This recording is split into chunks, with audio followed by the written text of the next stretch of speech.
সৰুপথাৰ সমষ্টিৰ বিধায়ক বিশ্বজিৎ ফুকন এজন শক্তিশালী বিধায়ক থকাৰ পাছত আপোনাক ধৰি লওক টিকট দিব যদি দিব কি কাৰণে দিব বুলি আপুনি ভাবে আৰু যদিহে ধৰি লওক আপুনি বিধায়ক হৈছে মই উদাহৰণহে দিছোঁ তেতিয়াহ'লে সৰুপথাৰ সমষ্টিৰ কাৰণে কেনেকুৱা ধৰণৰ কাম কৰিব ৰাইজৰ কাৰণে আৰু ইতিমধ্যে আপুনি বহুতো কাম কৰিছে বুলি কৈছে সেইখিনিতো পাতিমেই আৰু মই গম পাইছোঁ যে আপুনি বিজেপিৰ লগতো জড়িত হৈছে কেতিয়া কেনেকৈ জড়িত হ'ল যিহেতু আপোনাৰ দেউতাও ৰাজনৈতিকভাৱে অলপমান জড়িত আছিলে গতিকে বিজেপিৰ লগত আপুনি কেতিয়াৰ পৰা জড়িত হ'ল কেনেকৈ জড়িত অলপমান আৰু আপুনি স্বাস্থ্যক লৈ বহুতো কাম কৰি আছে দেখিছোঁ এগৰাকী যুৱতী আৰু এজন ল'ৰাৰ সেই মই ভিডিঅ'টো দেখিছোঁ সেইটো অকণমান কওকচোন 2024 ইলেকশ্যন আহি আছে তাত প্ৰতিদ্বন্দ্বিতা কৰা আপোনাৰ চান্স আছে নেকি এবাৰ নমস্কাৰ মই হিমাশ্ৰী শইকীয়া আজি আমাৰ লগত আছে সমাজকৰ্মী জীৱন চুতীয়া সৰুপথাৰত সমাজকৰ্মী বুলি ক'লে আপোনাৰ নামটো আহে আপুনি সমাজৰ কাৰণে বহুতো কাম কৰিছে ইতিমধ্যে ময়ো দেখিছোঁ নিউজত আৰু আজি আপোনাৰ লগত বহুতো কথা ডিছকাশ্যন কৰিম আৰু এটা কথা আপোনাৰ এটা ষ্ট্ৰাগল আছে বুলি মই শুনিছোঁ বহুত কষ্ট কৰি আপুনি আহিছে হয় নমস্কাৰ জেএছএছৰ সমূহ দৰ্শকলৈ তথা আপোনালৈ নমস্কাৰ আৰু হয় আমি বৰ্তমান এই পৰ্যায়টো পোৱালৈকে আমি যথেষ্ট সংগ্ৰাম কৰি আহি আচলতে এই পৰ্যায় পাইছোঁহি গতিকে আমি সংগ্ৰাম আচলতে আমাৰ পঢ়ি থকা দিনৰ পৰা আৰম্ভ হৈছিল যিদিনাখনৰ পৰা আমি স্কুল যাবলৈ আৰম্ভ কৰিছিলোঁ সেইদিনাখনেই আচলতে আমাৰ জীৱন সংগ্ৰাম আৰম্ভ হৈছিল আৰু পঢ়া দিনবিলাকৰ লগে লগে যেতিয়া পঢ়া শুনা শেষ কৰিলোঁ তাৰপিছত নিজৰ সংস্থাপনৰ কাৰণে আৰু বিভিন্ন সময়ত আমি সংগ্ৰাম কৰি আজি এইটো পৰ্যায় পাইছোঁ যদি আমি আৰম্ভণিৰ কথা ক'বলৈ যাওঁ তেতিয়া আমি যদি শৈশৱৰ কথা কওঁ যেতিয়া আমি পঢ়া শুনা দিনবিলাকৰ কথা মনত পৰে আমাৰ আচলতে ঘৰখনত এটা মা দেউতাই পঢ়া শুনাৰ সমানে আচলতে ঘৰখনত এটা কৰ্মসংস্কৃতিৰ এটা পৰিৱেশ দিছিল আমাক যেনে ধৰক আমি স্কুল যোৱাৰ আগত ঘৰুৱা যিখিনি কাম কাজ এখন ঘৰত গাঁৱৰ পৰিৱেশত ঘৰৰ চোতাল সৰা বা ঘৰৰ মোচা কাম বা স্কুলৰ পৰা অহাৰ পাছত গৰু চৰাবলৈ নিয়া এই ধৰণৰ বা পথাৰত জলপান দিবলৈ যোৱা এই ধৰণৰ কাম কাজ আচলতে আমি যেতিয়া প্ৰথম স্কুললৈ গৈছিলোঁ তেতিয়াৰ পৰাই আৰম্ভ হৈছিল শুই উঠি আমাৰ প্ৰথম কাম আছিল যে মই যিহেতু ল'ৰা মোক পিছফালৰ চোতালখন সাৰিবলৈ দিছিল আৰু বাইদেউ মোতকৈ ডাঙৰ তাইক আগফালৰ চোতাল এনেধৰণে আমি কামবিলাক ভাগ কৰি লৈছিলোঁ কিন্তু এটা বস্তু শুনি ভাল লাগিছে মানে সাধাৰণতে কি দেখা যায় এখন ঘৰত কিছুমান দেই সকলোৰে ক্ষেত্ৰত নহয় ল'ৰা এজনক কাম বন কৰিবলৈ তেনেকৈ নিদিয়ে মানে ছোৱালীগৰাকীয়ে মহিলাগৰাকীয়ে কৰে কিন্তু ল'ৰাজনক তেনেকৈ কাম বন কৰিব নিদিয়ে এইটো বস্তু ভাল লাগিছে মানে ইকুৱেলিটি কথাটো ওলাই পৰিছে মানে আমাৰ ঘৰৰ ল'ৰা ছোৱালী সকলোৱে মানে যাৰ মানে বয়স অনুপাতে যিখিনি কাম কৰিব পাৰে সেইখিনি আচলতে বয়স অনুপাতে আমাক ভাগ কৰি দিছিলোঁ যিখিনি ছোৱালীয়ে কৰিব পাৰে ছোৱালীক দিছিলোঁ যিখিনি ল'ৰাই কৰিব পাৰে আৰু আমি যিহেতু খেতিয়ক পৰিয়ালৰ ল'ৰা গতিকে আমি সৰুতে আমাৰ খেতিৰ মাজতে আমি ডাঙৰ হৈছোঁ যেতিয়া আমি অলপ ডাঙৰ হ'লোঁ ধৰক তৃতীয় চতুৰ্থ আজিৰ দিনত ধৰক তৃতীয় চতুৰ্থ বুলি ক'লে যথেষ্ট সৰু কিন্তু আমি আচলতে তৃতীয় চতুৰ্থত আমি নিজকে কিন্তু তেতিয়া এজন মানে ঘৰখনৰ সকলো কথা জনা বা প্ৰায়বিলাক কাম কৰিব পৰা আমি মানে সক্ষম হৈছিলোঁ সেই টাইমত কিয়নো মোৰ এটা কথা মনত পৰে তৃতীয় শ্ৰেণীত পঢ়ি থাকোঁতে ঘৰখনত কেতিয়া মাহেকত যি ৰন্ধাৰ পাল পৰে মোৰেই আচলতে পৰে মই সেই 4 দিন আচলতে ৰন্ধা কামটো মোৰেই দায়িত্ব পৰে হ'লে তৃতীয় শ্ৰেণীতে মই আচলতে খেৱালি জাল মাৰিব পাৰিছিলোঁ খেৱালি জাল মাৰি মাছ ধৰি আলহীক মাছে ভাতে বনাই খুৱাই তেতিয়া মানে আমাৰ কথাটো এনেকৈ ধৰণৰ আছিলে আমাৰ মানে কি হয় গাঁৱৰ ঘৰত আলহী আহিলে ঘৰুৱা আলহী আহিলে বিশেষকৈ মোমায়েকৰ ঘৰ পৰিয়াল আহিল বুলি ক'লে ঘৰখনত এটা বেলেগ পৰিৱেশ গতিকে আমাৰ মামাৰ পৰিয়ালৰ মামী বাইদেউ এনেকৈ 4গৰাকীমান আহিছিলে এতিয়া সেই দিনটোত আচলতে মই ৰান্ধনি আছিলোঁ এতিয়া মায়ে কৈছিল যে তই পাৰিবি নেকি মই বোলো পাৰিম যিহেতু আগতে কম বেছি মানে মাজে মাজে ৰন্ধা বঢ়া কৰিয়ে থাকোঁ গতিকে প্ৰায় দ্বিতীয় শ্ৰেণীমানৰ পৰাই মই ভাত বনাবলৈ শিকিছোঁ তো গতিকে মই কিন্তু খেৱালি জাল মাৰিবলৈও তাৰ কিছুদিনৰ আগত শিকিছিলোঁ গোটেই দিনটো মানে মোৰ মনত আছে সেইদিনাখন খুব বাৰিষা মানে আগবেলা ৰ'দ আছিলে মই খেৱালি জাল মাৰি আছোঁ খেৱালি জাল মাৰি থকা অৱস্থাতে বৰষুণ আহিছে বৰষুণত তিতিবিও মই খেৱালি জাল মাৰিছোঁ এবাৰ মানে লাষ্টত এবাৰ খেৱালি জালখন ফুলিছে তেতিয়া মই মানে সেইদিনাখন আৰু সামৰণি হৈছোঁ মানে লাষ্টৰ ফালে খেৱালি জালখন দাঙিব নোৱাৰা অৱস্থা হৈছোঁ মাছ আহিছে পুৰা আৰু মাছো আহিছে জালো ফুলিছে গতিকে সেই অভিজ্ঞতাটো আছিল গতিকে সেইদিনাখনো মই সেই যে এদিন জাল মাৰিছিলোঁ জালখন মাৰিব পাৰিছিলোঁ গতিকে সেইদিনাখনো জাল মাৰি মাছ ধৰিলোঁ মাছ ধৰি নিজেই ৰান্ধি বাঢ়ি খোৱালোঁ গতিকে এইটো কথাই মই ক'ব খুজিছোঁ যে আমি তৃতীয় শ্ৰেণীতে আমি আচলতে ঘৰৰ প্ৰায়বিলাক কাম আমি কৰিব পৰা হৈছোঁ পথাৰত ৰোৱা তোলাও আমি কৰিছোঁ তৃতীয় শ্ৰেণীত আমি ৰোৱা তোলালৈকে কৰিছিলোঁ আৰু চতুৰ্থ শ্ৰেণীত আমাৰ দেউতাই ঘৰখন কেনেকৈ ধৰণে চলাব কি কৰিব বা অহা দিনবিলাকত কেনেধৰণৰ পৰিকল্পনা ঘৰখন আগবঢ়াব এই কথাবিলাকো কিন্তু আমাৰ চতুৰ্থ শ্ৰেণীতে আমাৰ দেউতাই আমাৰ লগত এই কথাবিলাক আলোচনা কৰিছিল গতিকে আমি চতুৰ্থ শ্ৰেণীত মানে যথেষ্ট মেচিয়ৰ্ড আমি মানে ঘৰখনৰ পৰিকল্পনা বা কাম কাজৰ লগত আমি আচলতে দেউতাৰ লগত আমি আলোচনাত বহিব পৰা পৰ্যায়ে আমি হৈছিলোঁ সেইটো কিন্তু এতিয়া আমি নিজৰ ল'ৰা ক্ষেত্ৰতে দেখিছোঁ যে এতিয়া মোৰ ল'ৰা হায়াৰ ছেকেণ্ডেৰী পাছ কৰিলে এতিয়াও সিহঁতি বহু কথা নাজানে কিন্তু মোৰ ছোৱালীজনী ব্যতিক্ৰম তাই কিন্তু এতিয়া প্ৰথম শ্ৰেণী মই ভাবিছোঁ যে আমি যেনেধৰণে প্ৰথম শ্ৰেণীত যিমানখিনি সক্ষম পাৰিছিলোঁ কিন্তু মোৰ ছোৱালীজনীৰ ক্ষেত্ৰত মই সেইখিনি দেখিছোঁ তাই এতিয়া প্ৰথম শ্ৰেণী এতিয়া তাই বাচন বৰ্তন ধুনীয়াকৈ ধুব জানে আনকি তাই নিজে কেক বনাব জানে ক্লাছ 1তে কেক বনাব জানে নিজে কিমান পৰিমাণৰ কি দিলে কেনেকৈ ধৰণে মানে কেকৰ পৰিমাণখিনি কোনটো কিমান দিব লাগে সেইখিনি দিব পাৰে নিজে বনাব পাৰে নিজে আমলেট বনাই খাব পাৰে গতিকে তাই প্ৰয়োজনীয় কামখিনি মোটামুটি কৰিব পৰা হৈ গ'ল তাই নিজে মনৰ পৰা কৰে নে আপোনালোকে শিকাই দিছে নেকি তাই নিজৰ ইচ্ছা মানে খুব ইচ্ছা তাই নিজে কৰা এটা ইচ্ছা আমাৰ যেনেকৈ সৰুতে মই আচলতে ৰন্ধা বঢ়াৰ লগত কেনেধৰণে জড়িত হ'লোঁ এই কথাটো যদি মই ক'বলৈ যাওঁ কি হয় মই আচলতে আমাৰ দেউতাই কি কৰিছিলে ৰাতিপুৱা যেতিয়া আমাৰ ঘৰুৱা মিনিমাম যিখিনি কাম কৰা হোৱাৰ পাছত আমাক দেউতাই পিছফালে বাৰান্দাত বহাই লৈ পেলাই দেউতাই নিজৰ কামখিনি কৰি থাকে আমি বাৰান্দাত বহি পঢ়োঁ মই আচলতে কণ্টিনিউৱাছ এঘণ্টা বা 1.5 ঘণ্টাতকৈ বেছি কণ্টিনিউৱাছ মই পঢ়িবলৈ মন নাযায় 1-1.5 ঘণ্টা পঢ়াৰ পাছত আমনি লাগে তেতিয়া আমাৰ মা যিহেতু কৃষি মানে ঘৰত ৰন্ধা বঢ়া কামখিনিৰ লগত জড়িত থাকে তেতিয়া মই দেউতাক কওঁ যে দেউতা এই মাক অকণমান সহায় কৰি দিওঁ নেকি এনেকৈ ক'লে তেতিয়া কওঁ যা মাৰ বৰ কষ্ট হৈছে যা অলপ সহায় কৰি দে এনেকুৱা আপোনালোকৰ ঘৰত এনেকুৱা নাছিলে যে ধৰি লওক কৰিবই যে লাগিব সেইটো নহয় মানে আপোনালোকে নিজৰ মনেদি কৰে আৰু তেতিয়া মই ধৰক যাওঁ এতিয়া মই সৰু ল'ৰা প্ৰথম শ্ৰেণী এতিয়া মইনো গৈ আকৌ মাৰ ওচৰতনো কি কৰি দিওঁ প্ৰথম শ্ৰেণীৰ ল'ৰা এটা তেতিয়া মায়ে মানে ধৰক কেৰাহীত কিবা এটা পাতে মই তেলটোকে দি দিওঁ পিঁয়াজকণকে দি লৰাই দিওঁ এই এনেকৈ সেই পঢ়ি আমনি লগা সময়কণ মাৰ লগত তেনেকৈ ধৰণে লাগি আচলতে এই ৰন্ধা বঢ়া কামটো তেনেকৈ শিকিছিলোঁ আৰু মই মোৰ ছোৱালীজনীকো দেখিছোঁ যে মাকে ৰন্ধা বঢ়া যেতিয়া কয় তাই মানে সেই তেনেকুৱা এই পিঁয়াজটোকে দিবলৈ যাব তেলটোকে দিবলৈ যাব এনেকুৱা তাইক দেখিছোঁ মানে আমি যেনেধৰণে কামবিলাকত কৰিবলৈ হেঁপাহ কৰি তাইৰ ক্ষেত্ৰত দেখিছোঁ তাই এতিয়া প্ৰথম শ্ৰেণীতে এদিন মোৰ ভাইটিৰ ল'ৰা এটা তাই সি প্ৰায় 7ত পঢ়ে সি মাকক গৈ কৈছে যে মা এই হিয়া ওচৰত আজি মই লাজেই পালোঁ তাই ইমান সৰু ছোৱালীজনী আজি নিজে মোৰ সন্মুখতে বোলে আমলেট বনাই খাই দিলে এনেকুৱা ধৰণৰ মানে তাই মানে যি কামেই কৰে মানে আৰু তাই পঢ়া মানে পিন্ধা উৰাটো চিজিল তাই কি কাপোৰ পিন্ধিব আমাৰ চইজত নহয় তাই নিজৰ চইজত পিন্ধে তেনেকুৱা মানে গতিকে মই এইটো কথাই ক'ব খুজিছোঁ যে ল'ৰা ছোৱালীবিলাক আচলতে ঘৰখনত যদি এটা পৰিৱেশ পালে আচলতে সিহঁতি নিজৰ চইচমতে আচলতে সেই কামবিলাকত জড়িত হৈ যায় আৰু যাৰ যি ধৰক আমি প্ৰত্যেকে জানো যে আমি প্ৰতিজন ব্যক্তিয়ে জন্ম লওঁতে জন্মগতভাৱে কিছু প্ৰতিভা লৈ আহোঁ সেই প্ৰতিভাখিনি আচলতে বিকাশ কৰাৰ পৰিৱেশ লাগে যেতিয়া আমি বিভিন্ন কাম কাজৰ লগত যেতিয়া প্ৰথম আমাৰ এইটো কোৱা হয় যে আমাৰ প্ৰথম পঢ়াশালী ঘৰখন এতিয়া ঘৰখনতে পঢ়া শুনাৰ উপৰিও অন্যান্য আমাৰ যিবিলাক এক্টিভিটি খেলা ধূলাই হওক বা অন্যান্য কৰ্মত যেতিয়া আমাৰ জড়িত হৈ তেতিয়া আমাৰ প্ৰতিভাবিলাক আচলতে ক'ত আছে সেইবিলাকো আচলতে চিনাক্ত হয় গতিকে এই ধৰণে আমাৰ ল'ৰা ছোৱালীবিলাকক যদি আমি ঘৰুৱা কাম কাজৰ লগত জড়িত কৰোঁ আচলতে তাৰ মাজেদি আমি সিহঁতৰ প্ৰতিভাবিলাকো চিনাক্ত কৰিব পাৰোঁ আৰু আপোনাৰ পৰিস্থিতি আপুনি যে কৈছিলে বহুত সংগ্ৰাম কৰিবলগীয়া হ'ল পৰিস্থিতি মানে ঘৰৰ বেয়া আছিল আৰ্থিকভাৱে মানে কথাটো এনেকুৱা আছিলে সংগ্ৰামটো এনেকুৱা আছিলে যে আমি এটা কৃষক পৰিয়াল আমাৰ মূল ইনকমে আছিলে খেতি গতিকে আমি 12 মাহে খেতিৰ লগত জড়িত আছিলোঁ গতিকে বাৰিষা ছিজনটো আমি ধান খেতিৰ লগত জড়িত আছিলোঁ আৰু আমাৰ ঘৰৰ পৰা প্ৰায় 10 কিলোমিটাৰমান দূৰত ৰেংমা নদীত বৰ্তমান য'ত এতিয়া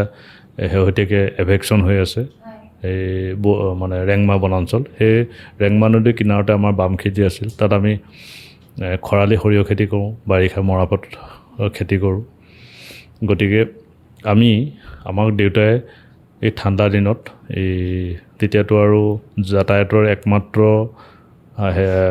ব্যৱস্থাটো আছিলে এখন চাইকেল। গতিকে দেউতাই চাইকেলত আগফালৰ ৰথডালত গাৰু এটা বান্ধি তাতে আগফালে ৰথডালৰ এটাক বহায় আৰু পিছফালে কেৰিয়াত এটা বহায়। আমাৰ তেনেকৈ দুটাক লৈ যায়। তাত গৈ আমি একদম খুব সোনকালে মানে প্ৰায় 4টা, 4:30 বজাতে যেতিয়া কুঁৱলীয়ে গোটেই ৰাস্তা নেদেখা হয়, সেই কুঁৱলী মাজে মাজে আমি গৈ তাত পাওঁ, সৰিয়হ কাটোঁ। সৰিয়হ আমি কাটি মেলি দুপৰীয়া যেতিয়া ভাত খাব হয়, তেতিয়া কিনাৰতে ৰেংমা নদীখন লাগি আছে। তাতে আমি নামি গাও ধুওঁ আৰু তাতে আমি মাছো ধৰোঁ। মাছ মানে এনেকুৱা ধৰণৰ ধৰক আমাৰ বহুত মানে গছৰ মূঢ়াবিলাক নদীত পৰি থাকে। খৰালি যিহেতু পানীটো শুকায়, 1.5 পানী থাকে নদীত। তেতিয়া আমি গছৰ মূঢ়াবিলাক দাঙিলে তাত বহু মানে মিছা মাছ লাগি আহে। এই গছৰ মূঢ়াত যিবোৰ সৰু সুৰা খোলবিলাক থাকে ন, সেই খোলবিলাকত মানে মিছা মাছ লাগি আহে। সেই মিছা মাছবিলাক ধৰোঁ, কিছু ফূৰ্তিও কৰোঁ। বালিৰ চৰত এটা বালিঘোৰা বুলি এটা বস্তু আছিলে, সেইটো বালিত মানে চৰত ফুটা থাকে, ফুটাবিলাকত আমি পানী ভৰাই দিলে কেটলিয়ে ইফালে গ'লে বালিঘাটো ওলাই বালিঘোৰা ধৰোঁ। খুব তেলি, খাবলৈ ভাল। তো গতিকে আমি সেই তেনেধৰণে কৃষি কৰ্মত সৰিয়হ কটা মৰাৰ পৰা লগতে আমি নদীত সেই ধৰণে মাছ চাছ ধৰি মেলি আমি এটা ফূৰ্তিও কৰোঁ। এটা মানে মইতো কৈছোঁ যে কৃষি কৰ্মৰ লগতে আমি এটা এনজয়ো কৰিছিলোঁ আচলতে অচহা জীৱন। আমি মানে সেই ধৰণে আমি এটা খুব এনজয়ো কৰিছিলোঁ, কৰ্মও কৰিছিলোঁ। এদিনৰ কাৰণেও আমি খেলিবলৈ যোৱা নাছিলোঁ, এদিনৰ কাৰণে আমি ফুৰিবলৈও যোৱা নাছিলোঁ। পঢ়া দিনবিলাকত আমাৰ ৰেকৰ্ডে নাই যে এদিন আমি ফুৰিবলৈ গৈছোঁ, এদিন বোলে আমি খেলিবলৈ গৈছিলোঁ। আমাৰ মানে কামৰ মাজত এনেধৰণে আমাৰ ব্যস্ততা আছিলে। আমাৰ কামৰ যিটো চিডুল, ইটো পাছত সিটো যেনেকৈ ধৰণে কাম আহি স্কুললৈ গ'লোঁ, স্কুলৰ পৰা অহাৰ পাছতে আমাৰ গৰু চৰাবলৈ যাব লাগে, বা গৰম বন্ধ মাহটো আমি ল'ৰা ছোৱালী আচলতে পঢ়া আজৰি সময়কণে আচলতে স্কুল লাইফত গৰম বন্ধ মাহটো। কিন্তু গৰম বন্ধ মাহটো আমাৰ একদম টাইট চিডুল। মানে কঠীয়া তোলাৰ পৰা ৰোৱাৰ পৰা সেই 1 মাহৰ ভিতৰতে আমি খেতি সামৰিব লাগিব। কেলৈ আমাৰ ঘৰৰ ল'ৰা ছোৱালী আটাইকেইটা খেতিত জড়িত, মা দেউতা। গতিকে সেই 1 মাহৰ ভিতৰতে আমি খেতি সামৰোঁ। গতিকে সেই 1 মাহত খেতি সামৰিবৰ কাৰণে আমি অকণমান 10 মিনিট সময়ো আমাৰ নষ্ট কৰিব নোৱাৰোঁ। খেতি সামৰি তাৰপৰা ভাগে ভাগে চব স্কুল যাব লাগে। আৰু তেতিয়া দিনত আজিৰ দিনৰ দৰে ধৰক কোনো কাৰো তাত কাম কৰিবলৈ নাযায়, বা হাজিৰা মানুহ পাবলৈ নাপায়, বা হাজিৰা মানুহ লগাই আচলতে কাম কৰা সেইটো পৰিৱেশ নাযায়। ঘৰৰ যিসকল সদস্য থাকে সেই সদস্যখিনিৰ মাজতে আচলতে কাম কৰে। কেতিয়াবা 2-এজন, কোনোবা 15 দিনৰ কাৰণে, 10 দিন 20 দিনৰ কাৰণে কোনোবা আহি সহায় কৰে, সেইটো বেলেগ কথা। কিন্তু ঘৰৰ পৰিয়ালৰ মাজতে আচলতে খেতিবিলাক কৰা হয় আৰু। গতিকে পঢ়া দিনবোৰ তেনেকৈ গ'ল। তাৰপিছত 88ত মেট্ৰিক পাছ কৰিলোঁ। 88ত তাৰপিছত যোৰহাট JB Girls-ত পঢ়িলোঁ। JB Girls-ত পঢ়ি থাকোঁতেও তেতিয়া আমাৰ এটা কথা আছিল যে মোৰ দাদা তেতিয়া ব্যৱসায়ত সোমাইছে, তেওঁ ONC-ত কণ্টেক্ট কৰে। ONC অফিচ আচলতে যোৰহাটত আছিল। গতিকে সৰুপথাৰ পৰা যোৰহাট অহা যোৱাটো এটা যথেষ্ট সময় লাগে, তাতে বাছৰ বাহিৰে বেলেগ ব্যৱস্থা নাছিল। গতিকে মই যিহেতু যোৰহাটত থাকোঁ, কেতিয়াবা ক্লাছ ক্ষতি কৰি হওক বা কেতিয়াবা কিবা ক্লাছ অফ থকা সময়খিনি আমি অফিচৰ কাম কৰোঁ। পঢ়ি আছিলোঁ, কিন্তু তাৰ মাজে মাজে আমি অফিচৰ কামবিলাক মই চাই দিওঁ। এতিয়া দাদা এটা সুবিধা হয় যে সৰুপথাৰত কাম বন কৰে, তাৰ অফিচিয়েল যিখিনি কাম সেইখিনি মই তাতে চাই দিওঁ। তো গতিকে পঢ়ি আছোঁ, তাৰ মাজতে আমি যি পাৰিছোঁ আমি কামবিলাকো চলাইছোঁ। যিখিনি আমাৰ ধৰক পৰিয়ালৰ ৰিলেটেড যিখিনি কাম, পৰিয়ালৰ সদস্যৰ যিখিনি কাম সহায় তেনেকৈ সেইখিনি কৰোঁ। তাৰপিছতে আমি প্ৰিন্সিপালছত এডমিশ্যন ল'লোঁ। প্ৰিন্সিপালছত আমি পঢ়ি থকা অৱস্থাতে ছেকেণ্ড ইয়েৰত আমি পাইছোঁ। ঠিক তেতিয়া সেইটো সময়তে আমাৰ আচলতে ঘৰখনৰ বৰ ডাঙৰ এটা দুৰ্যোগ আহিছিল। আমাৰ একমাত্ৰ ধৰক ঘৰৰ ইনকমৰ মেইন মানুহজন দেউতা আচলতে ঢুকাইছিল। সেই তেখেতৰ আচলতে বিশেষ ডাঙৰ অসুখ নাছিল। প্ৰথম অৱস্থাত অলপ পেটৰ অলপ প্ৰব্লেম আছিল, লেট্ৰিনটো অলপ ইৰেগুলাৰ হয়। যোৰহাটত তেতিয়া আপোনালোকে চাগে শুনিছিলে, যোৰহাটৰ অমিয় শৰ্মা বুলি এজন ডক্টৰ আছিল, দেউতাই মাজে মাজে প্ৰব্লেম পালে তেওঁৰ ওচৰতে দেখুৱায়। তাৰপৰা ডক্টৰে এবাৰ কৈছিল, দাদা যিহেতু ডাঙৰ, দাদাই প্ৰায় যায় দেউতাৰ লগত, এতিয়া পাৰিলে এবাৰ আপুনি যোৰহাটত ডিব্ৰুগড়ত এবাৰ দেখাই আহিবলৈ কৈছিল। তো সেই মাহটো আছিল যে আমাৰ আহিন মাহ। আহিন মাহত দেউতা পথাৰত খেতিৰ লগত জড়িত পথাৰত মানে ক'ত কোনডৰা পথাৰত পানী আছে নাই এনেকুৱা ধৰণৰ চোৱা চিতা কৰি থকা অৱস্থাতে দাদাই আচলতে দেউতাক পথাৰৰ পৰা মাতি আনি ক'লে যে যিহেতু অমীয় শৰ্মা ছাৰে ডিব্ৰুগড়ত দেখুওৱাৰ কথা কৈছিল যে মই আজি 2-3 দিন মোৰ অলপ ফ্ৰী টাইম আছে ব'লক। দেউতা যাবলৈ ইচ্ছা নাছিল, দাদাই বহুত জোৰ কৰাৰ কাৰণে দাদাৰ লগত ডিব্ৰুগড় গ'ল। প্ৰথম দিনাখন একো প্ৰব্লেম নাছিল, ডক্টৰে চালে মেলিলে আৰু দৰৱ পাতি দিলে, ক'লে যে আপোনাৰতো বিশেষ একো মেজৰ প্ৰব্লেম নাই, আপুনি আজিতো থাকক, ইমান দূৰৰ পৰা আহিছে, কাইলৈ যাবগৈ। তো পিছদিনাখন কিবা এটা মেডিচিন চেঞ্জ কৰি দিয়াৰ পিছত দেউতাৰ মানে বমিটিং আহিলে। সেই বমিটিং অহাৰ পিছত বমিটিং বন্ধ নোহোৱা হ'ল আৰু তাৰপিছত 2-4 দিনৰ পাছত জণ্ডিছ ফৰ্ম হ'ল। জণ্ডিছ ভাল নোহোৱা হ'ল। প্ৰায় এমাহ ডিব্ৰুগড় মেডিকেলত ট্ৰিটমেণ্ট হ'ল। সেই এমাহত দেউতাৰ মানে যিজন মানুহ পথাৰত খেতি কৰি থকা মানুহ, পথাৰত ঘূৰা পকা কৰা মানুহ, সুস্থ মানুহ, সেই মানুহজন তাত থাকোঁতেই কিবা ট্ৰিটমেণ্টত কিবা ভুলৰ দোষতে বুলি আমি ভাবিছোঁ ট্ৰিটমেণ্টৰ কিবা তেওঁ লাহে লাহে মানুহজন ক্ষীণাই খাব নোৱাৰা হ'ল, হালধীয়া পৰি গ'ল আৰু লাষ্টত এনেকুৱা হ'ল থিয় হ'ব নোৱাৰা হ'ল। তেতিয়া দাদাই ONGC কণ্টেক্ট কৰিছিল। গতিকে অকণমান অৰ্থনৈতিকভাৱে অলপ আমাৰ এটা ষ্টেবল আহিছিল। দাদাই তেতিয়া দেউতাক উন্নত চিকিৎসা, দেউতা যিহেতু বয়স বেছি হোৱা নাছিল, 51 বছৰ হৈছিল, বহুত কম বয়সত। হয়। তাৰ দেউতাক ডিব্ৰুগড় এয়াৰপৰ্টৰ পৰা চেন্নাই এপ'ললৈ লৈ যোৱা হ'ল ট্ৰিটমেণ্টত। তাত এমাহ ট্ৰিটমেণ্ট হ'ল, অপাৰেশ্যন হ'ল। অপাৰেশ্যনটো ছাকচেছ হৈছিল। অপাৰেশ্যন হোৱাৰ পিছত কথাও পাতিছিল। যিহেতু দেউতাৰ জণ্ডিছ আছিল, ডক্টৰে কোৱা মতে জণ্ডিছ থকাৰ কাৰণে আচলতে অপাৰেশ্যনৰ 1 কি 2 দিনৰ পাছত ব্লিডিং আৰম্ভ হ'ল আৰু লাষ্ট মমেণ্টলৈকে মানে ব্লিডিং বন্ধ নহ'ল। বহুত ব্লাড দিয়া হ'ল। সেই ব্লাড দিয়াৰ ক্ষেত্ৰত তেতিয়া এটা আমি দেখিছিলোঁ যে ব্লাড আমাৰ চেন্নাই যথেষ্ট দূৰ, তাত ব্লাডৰ যোগাৰ কৰা এটা যথেষ্ট অসুবিধা আছিল। তেতিয়া তাৰে এজন মানুহে দাদাক ওপৰত এডভাইচ কৰিলে যে আপুনি ইয়াত লোকেল নিউজত আপুনি ব্লাড লাগে বুলি আপুনি এটা অনুৰোধ জনাওক, তেতিয়া আপুনি ব্লাড ডনাৰ মানুহ আছে আহি দিবহি। তেতিয়া তেনেকৈ যেতিয়া এডভাৰটাইজটো দিলে, পিছদিনাখন ব্লাড দিবলৈ কেইবাজনো মানুহ আহিছে, লাইন পাতি আছে, ব্লাড দিছে। ব্লাড দিয়াৰ পাছত দাদাই কিবা কি দিব লাগিব সুধিছে। তেতিয়া তেওঁলোকে এটা কথা কৈছিল যে নহয়, আমাক একো দিব নালাগে। তেতিয়া তেওঁলোকে এটা কথা কৈছিল, তেতিয়া আচলতে আমাৰ ইয়াত সেই ধৰণৰ পৰিৱেশটো নাছিল। তেওঁলোকে কৈছিল যে আমাৰ ব্লাডে কাৰোবাৰ এজনৰ যদি জীৱন বচাব পাৰোঁ, সেইটোৱে আচলতে আমাৰ কাৰণে পুণ্য। তাতকৈ আমাৰ বেলেগ কোনো উদ্দেশ্যলৈ আমি অহা নাই, জাষ্ট আমি তেনেধৰণৰ পুণ্য যাতে কৰিব পাৰোঁ সেইটোহে আমি আহিছোঁ, যে আমাৰ ব্লাডে যাতে কোনোবা এজনৰ জীৱন বচাব পাৰে। গতিকে যাতে আমি ব্লাডৰ অভাৱ নাছিল। মই এইটো কথা ক'ব পাৰিছোঁ, তাৰ মাজতে আচলতে কথা প্ৰসংগত আহিছে যে সেই সময়ত আচলতে চেন্নাইত আচলতে তেনেধৰণৰ মানসিকতাৰ মানুহ আছিল, যিখিনি আচলতে আমি বহু সময়ত দেখিবলৈ নাপাওঁ। গতিকে সেই 91ত আমি তেনেকুৱা ধৰণে ব্লাডৰ অসুবিধা পোৱা নাছিলোঁ। গতিকে মানৱতা সেই টাইমত আমি দেখিছোঁ যে তাৰ মানুহৰ এটা মানসিকতাৰ এটা যিটো উচ্চ পৰ্যায়ৰ চিন্তা, সেই চিন্তাটোৱে আচলতে আমাক যথেষ্ট আকৰ্ষিত কৰিছিল। তো লাষ্ট মুমেণ্টত ডক্টৰে আমাক ক'লে পৰিয়ালক কোন কেনেকৈ আছে মাতি দিব লাগে আৰু বৰ বেছি জীয়াই নাথাকে, হয়তো 1 বা 2 দিন জীয়াই থাকিব। গতিকে কোনোবা যদি চাব বিচাৰে মাতি দিব লাগে। তেতিয়া তাত দাদা আৰু দাদাৰ বন্ধুৱে তাত আছিলে। মই আৰু মা আমি সৰুপথাৰৰ পৰা ট্ৰেইনেৰে আমি তাত গৈ পালোঁগৈ 4 দিনৰ মূৰত। গৈ পাই আমি দেখিলোঁ দেউতাই জাষ্ট চকুৰে চাবহে পাৰিলে, একো মাতিব নোৱাৰিলে। তো তেতিয়া আমি এটা দিন তাত ৰখিলোঁ। তো ৰখাৰ পাছত ডক্টৰে ক'লে যে যিকোনো মুহূৰ্তত এক্সপায়াৰ হ'ব, গতিকে কেতিয়া হ'ব আমি ক'ব নোৱাৰোঁ। তেতিয়া ডক্টৰে যেতিয়া ফাইনেল ডিক্লেয়াৰ দিলে যে এক্সপায়াৰ হ'ব, তেতিয়া আমি ক'লোঁ যে যদি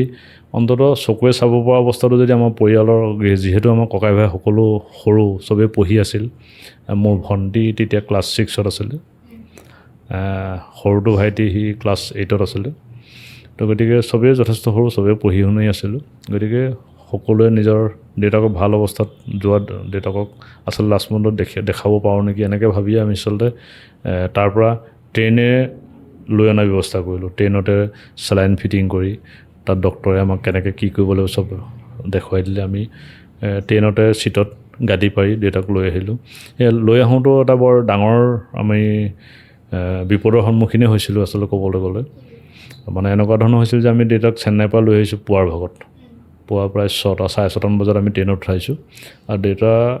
আহি থাকোঁতে প্ৰায় 2-3 ঘণ্টামান অহাৰ পাছতে দেউতা আচলতে ট্ৰেইনতে দেউতা এক্সপায়াৰ হৈছে নিজৰ হাততে আচলতে ঢুকোৱা নিচিনা তাৰপিছত আহি থাকোঁতে লাহেকৈ ওচৰৰ এজন দুজনে গম পাইছে যে এনেকুৱা ধৰণৰ ঘটনা এটা হৈ গৈছে ইতিমধ্যে দেউতা ঢুকাইছে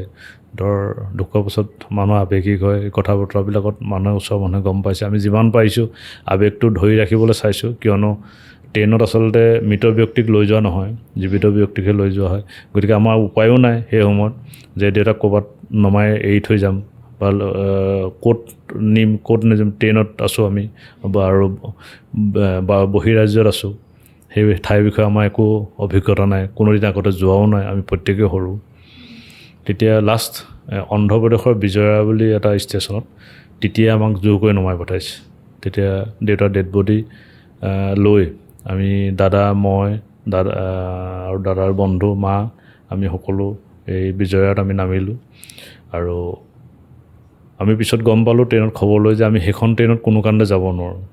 কিন্তু মাকো আমি তাত সেই অৱস্থাত ৰাখিবলৈ আমি ইচ্ছা নকৰি মাকে আৰু দাদাৰ সখী এই দুজনক আমি বেলেগ এটা ডবাত উঠাই পঠাই দিলোঁ যাতে আমিও পিছৰ ডবাত যাম এনেকৈ ধৰণে কৈ পেলাই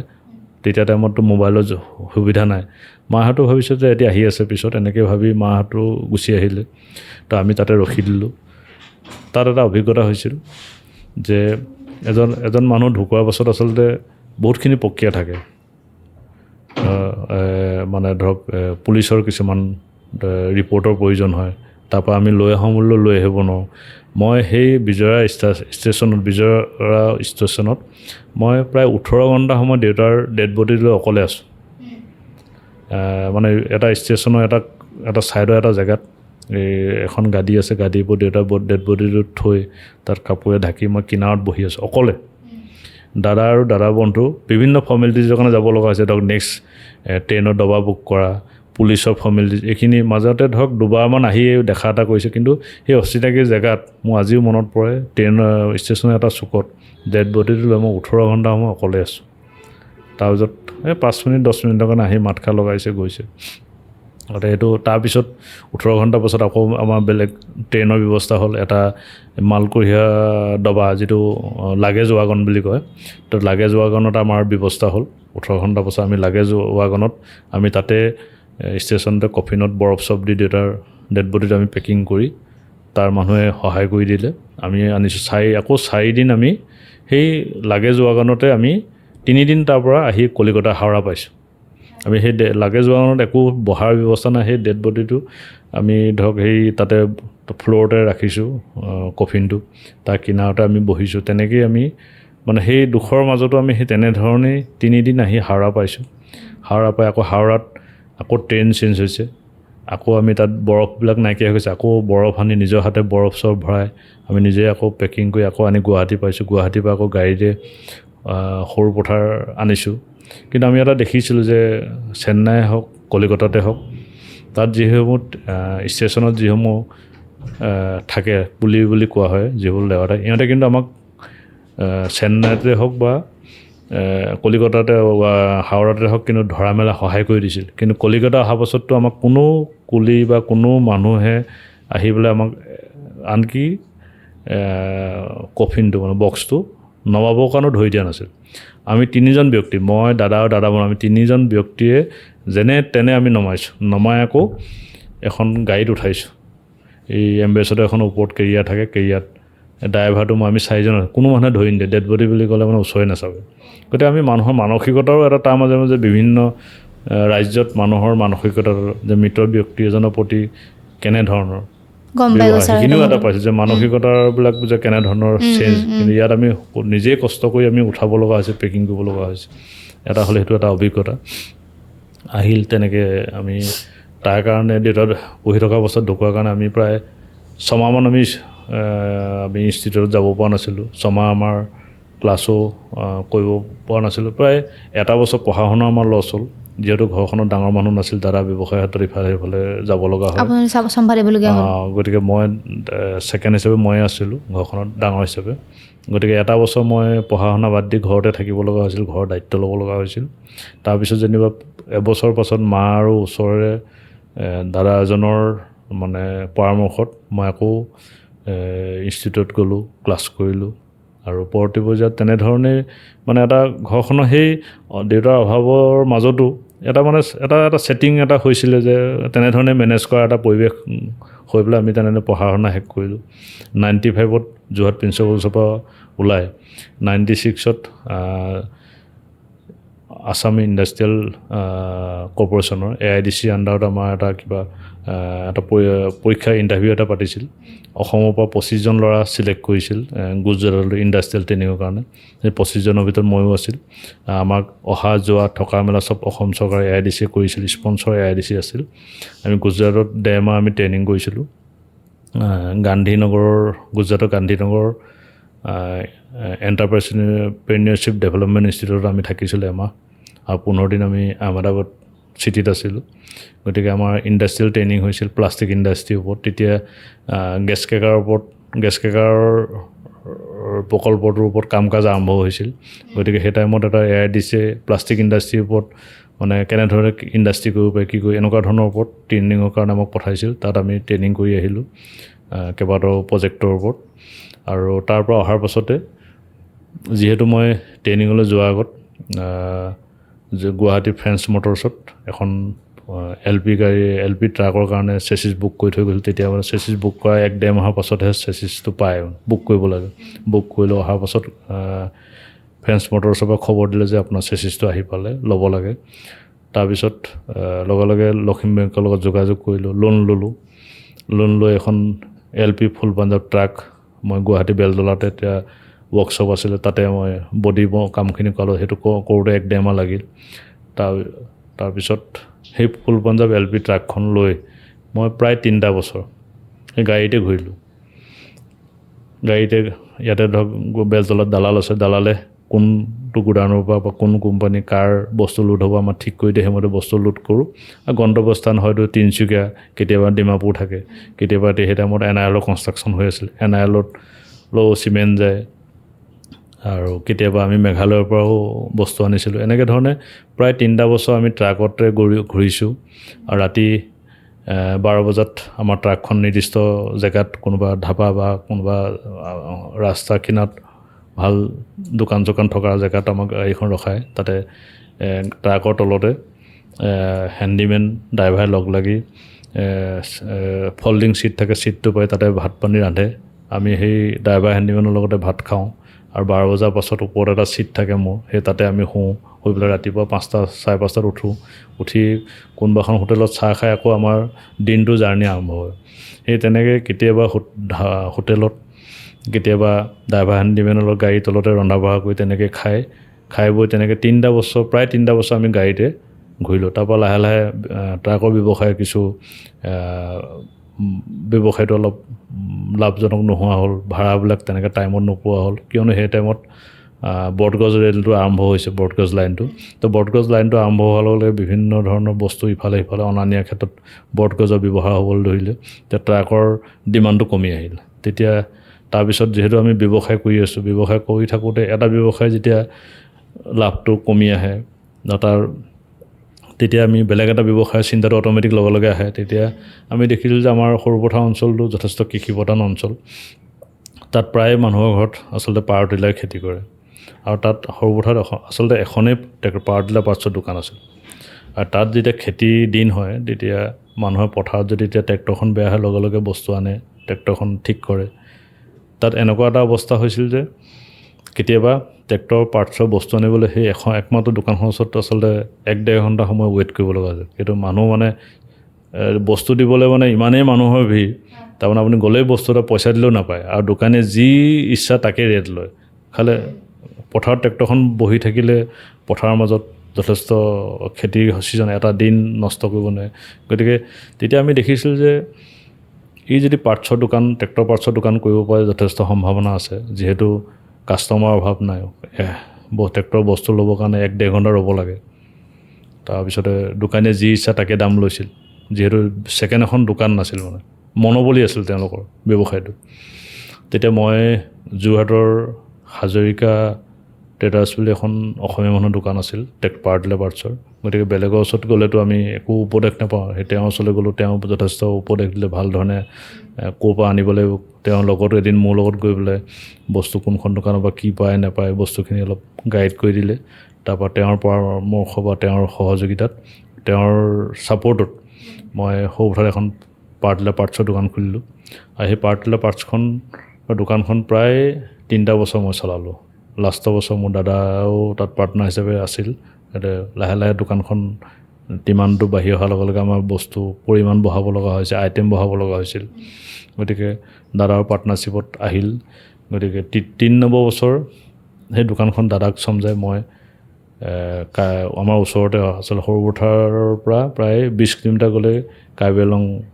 লগতে লাগি আছে। এতিয়া কাৰ্বি আংলঙৰ প্ৰায় 25 কিলোমিটাৰ দূৰত কাৰ্বি আংলঙৰ এডোখৰ ভাল মাটি চাই মই চাহ খেতি আৰম্ভ কৰিলোঁ। আৰু সেই চাহ খেতি আৰম্ভ কৰোঁতেও যথেষ্ট সংগ্ৰাম কৰিব লগা হৈছে, কিয়নো সেই সময়ত সেইটো আচলতে প্ৰায় 2000 চনৰ কথা। 2000 চন বা 2001 চনত কাৰ্বি আংলঙত কাম কৰিবৰ কাৰণে অন্যান্য প্ৰত্যাহ্বানটো আছিলেই, তাৰ লগতে আচলতে লেবাৰৰ প্ৰব্লেম এটাও আছিল। কিন্তু কাৰ্বি আংলঙত মেলেৰিয়া প্ৰভাৱটো বেছি আছিল। আমি ইয়াৰ পৰা আমাৰ সৰুপথাৰৰ পৰা লেবাৰ লৈ গ'লে তাত 10-15 দিন 20 দিন থকাৰ পাছত মেলেৰিয়া হয় বা তেনেকুৱা লেবাৰ পিছলৈ লেবাৰ নোপোৱা হ'লোঁ। তেতিয়া তাৰ ওচৰৰ 4-5জন ডেকা ল'ৰা কম বয়সৰ, কাৰোবাৰ হয়তো 18 বছৰ 20 বছৰ 21 বছৰ এনেকুৱা হয়, তেনেকুৱা 4-5টা ল'ৰা লৈ মই নিজেই হাবি জংঘল চফা কৰি গছৰ মূঢ়া, বহুত গছৰ মূঢ়া আছিল। গছৰ মূঢ়াবিলাক উঠাবলৈ যথেষ্ট কষ্ট হয়। কোঠাৰে শিপাবিলাক কাটিব লগা হয়, কোৰেৰে শিপাবিলাক মাটিবিলাক আঁতৰাই শিপাবিলাক উলিয়াই কোঠাৰে কাটি এটা মূঢ়া উঠাওঁতে 4-5জন মানুহে এটা মূঢ়া উঠাওঁতে কেতিয়াবা এদিনত হয়, কেতিয়াবা 2 দিন লাগি যায়। তেনেকৈ ধৰণে ডাঙৰ ডাঙৰ গছৰ মূঢ়া বহুত কষ্ট কৰি উলিয়াই আমি চাহ খেতি আৰম্ভ কৰিলোঁ। আৰু চাহ খেতি কৰি প্ৰায় 4-5 বছৰ মই কাৰ্বি আংলঙতে মোৰ ৰিলেটিভ এঘৰ আছিলে, আমাৰ ঘৰুৱা সম্পৰ্ক, তেওঁলোকৰ তাতে থাকিলোঁ। থাকি তাতে 4-5 বছৰ মই প্ৰায় 4 বছৰ মানে চাহ খেতিৰ লগত ব্যস্ত হ'লোঁ। মাটি কিছু আমি তাত ল'লোঁ, চাহ খেতিও কৰিলোঁ। আৰু লাহে লাহে 4-5 বছৰ হোৱাৰ পাছত যেতিয়া চাহে প্ৰডাকশ্যন আৰম্ভ কৰিছে, সেই টাইমত চাহৰ বজাৰখন ডাউন হৈ আহিল, পাতৰ দাম কমি আহিল। তাৰপৰা আমি এনেকুৱা অনুভৱ হ'ল যে চাহ খেতিত লাগি থাকিলে হয়তো এটা দিনত যথেষ্ট অসুবিধা হ'ব। তেতিয়া আকৌ বিকল্পৰ চিন্তা কৰিলোঁ। গতিকে ব্যৱসায়ত মাজে মাজে ভাল আহে, মাজে মাজে বেয়া আহে। গতিকে বেয়াৰ মাজে মাজে আমি বিকল্প চিন্তা কৰিব লগা হ'ল। তেতিয়া সেই সময়ত আমি কনষ্ট্ৰাকশ্যন লাইনটোত কিছু সম্ভাৱনা দেখিছিলোঁ। PWD ৰেজিষ্ট্ৰেশ্যন কৰি আমি PWDত প্ৰথম অৱস্থাত ONGC, তাৰপিছত PWDত আমি কাম ল'লোঁ, কাম কৰিলোঁ। আৰু প্ৰায় সেই 2003-4 চনৰ পৰা কাম কৰি বৰ্তমানলৈকে আমি কনষ্ট্ৰাকশ্যনৰ কাম কৰি আছোঁ। আৰু কনষ্ট্ৰাকশ্যনৰ সেই কামৰ জৰিয়তে আমি যথেষ্টখিনি আমি ডেভেলপ কৰিবলৈ সক্ষম হ'লোঁ। আৰু লাহে লাহে আপোনাৰ লাইফটো অকণমান এটা ষ্টেবল হৈছে। আৰু 2004 চনত বিবাহবশতো মই আবদ্ধ হ'লোঁ। আৰু মানুহৰ ব্যৱসায় কৰোঁতে মই চাইছোঁ যে কেতিয়াবা বহুত বেয়া সময় আহে, ফাইনেন্সিয়েলি বহুত ক্ৰাইচিছ আহে। সেই বিয়া পতা সময়খিনিও যথেষ্ট মোৰ দুৰ্যোগৰ সময় আছিল। ইকনমিক যথেষ্ট প্ৰত্যাহ্বানৰ মাজত মানে আমি বিয়াখন পতা হ'ল। মানে এইটো অন্য প্ৰত্যাহ্বান নহয়, ফাইনেন্সিয়েলি সেই টাইমত যথেষ্ট মোৰ গোটেই কৰ্মজীৱন আৰম্ভ কৰাৰ পৰা আটাইতকৈ যদি সেই 2004 চনলৈকে ধৰা হয়, সেই সময়খিনি আটাইতকৈ বেয়া আছিল। সেই সময়তে মোৰ বিয়া ঠিক হৈছিল, বিয়া পতা হৈছিল। বৰ খুব সীমিত সুবিধাৰ মাজেৰে বিয়া পতা হ'ল। বিয়া পতাৰ পাছত মোৰ ল'ৰা জন্ম হ'ল। ল'ৰা জন্ম এটা চাইছোঁ যে মানুহে কয় যে ভাগ্যখন ল'ৰা ছোৱালীৰ কাৰণেও চেঞ্জ হয়, কিন্তু মই নিজে ফিল কৰোঁ যে মোৰ ল'ৰাটো জন্ম হোৱাৰ পাছত মোৰ অলপ আকৌ পৰিৱৰ্তনটো আৰম্ভ হ'ল। তাৰপৰা দিনবিলাক লাহে লাহে অলপ ভাললৈ আহিলে। ল'ৰাটো জন্ম হোৱাৰ পাছত প্ৰথম কিছুদিন মাকৰ ঘৰত মানে আইতাকৰ ঘৰত থাকিলে, তাক ঘৰলৈ যেতিয়া প্ৰথম লৈ আহিছে সেইদিনাখনে আচলতে প্ৰথম তাৰ আগত মোৰ গোটেই মানে ব্যৱসায় জাৰ্ণিটো এখন বাইকতে আছিল। তেতিয়া প্ৰথমখন 4চকীয়া গাড়ী লৈছোঁ, তাক প্ৰথম ঘৰলৈ আনোতে সেই গাড়ীতে লৈ আহিছোঁ। তেতিয়া মই এটা অনুভৱ কৰিছোঁ যে সেই টাইমত অকণমান সচ্ছল অৱস্থালৈ আহিছোঁ মানে। তো গতিকে মই ভাবোঁ যে সেই ল'ৰা ছোৱালীও আচলতে মই ভাবোঁ যে নিজৰ ভাগ্যৰ পৰিৱৰ্তনৰ ক্ষেত্ৰত ল'ৰা ছোৱালীবিলাকো হয়তো প্ৰভাৱ কৰে। মোৰ বেলেগৰ ক্ষেত্ৰত মোৰ ক্ষেত্ৰত কিবা খাটি যোৱা যেন মানে লক্ষী নিচিনা এনেকুৱা ধৰণৰ বুজি পাইছোঁ। তো তাৰপিছত তেনেকৈ ধৰণে যাত্ৰাবিলাক আৰম্ভ হ'ল আৰু 2008 চনত ৰাজনৈতিক ক্ষেত্ৰখনত মানে জড়িত হ'লোঁ। আৰু মই গম পাইছোঁ যে আপুনি বিজেপিৰ লগতো জড়িত হৈছে। কেতিয়া কেনেকৈ জড়িত হ'ল? যিহেতু আপোনাৰ দেউতাও ৰাজনৈতিকভাৱে অলপমান জড়িত আছিলে, গতিকে বিজেপিৰ লগত আপুনি কেতিয়াৰ পৰা জড়িত হ'ল, কেনেকৈ জড়িত হ'ল? মই আচলতে আমাৰ সৰুপথাৰ সমষ্টিতে আমাৰ এজন খুব ভাল ব্যক্তি, তেওঁ ৰাজনৈতিকভাৱে সেই সময়ত সেই অঞ্চলত ইলেকশ্যনো তেওঁ খেলিছে। দীপ বৰুৱা বুলি এজন ব্যক্তি আছিল, আমাৰ লগত যথেষ্ট সুসম্পৰ্ক আছিল। বৰ্তমান তেওঁ প্ৰয়াত। এই 2019 চনমানত তেওঁ এক্সপায়াৰ হৈছে। তেওঁৰ লগত আমাৰ এটা খুব সুসম্পৰ্ক আছিল, এটা ঘৰুৱা এটা ৰিলেশ্যন আছিল। তেওঁ যিহেতু বিজেপিৰ লগত জড়িত আছিল আগৰ পৰা, তেওঁৰ লগত থাকি আমি প্ৰথম বিজেপি দলৰ সদস্য হৈছিল 2008 চনত। আৰু যেতিয়াই তেওঁ দলৰ কেতিয়াবা আচলতে সদায় নহয়, মাজে মাজে আমি দলীয় কিছুমান কথা বতৰা বা কাম কাজত তেওঁ যেনেধৰণে আগ্ৰহ প্ৰকাশ কৰিছিল বা যেনেধৰণে বিচাৰিছিল, তেনেধৰণে আমি মাজে সময়ত দলটোৰ লগত জড়িত আছিলোঁ। কিন্তু সক্ৰিয়ভাৱে মই প্ৰায় 2015 চনমানৰ পৰা আমি সক্ৰিয়ভাৱে ৰাজনীতি লাগি আছোঁ, জড়িত হৈ আছোঁ। আৰু 2016 চনমানৰ পৰা জিলাৰ পৰ্যায়তে হওক বা আমাৰ সমষ্টি পৰ্যায়তে হওক আমি সৰু সুৰা কিবাকিবি বিষয় বাবতো আছোঁ। প্ৰথম মই দায়িত্ব পাইছিলোঁ OBC মৰ্চাৰ জিলাৰ ভাইচ প্ৰেছিডেণ্ট, আৰু পিছৰ পৰ্যায়ত মই ষ্টেট এক্সিকিউটিভ আছিলোঁ বিজেপিৰ। আৰু 20 চন 21 চনত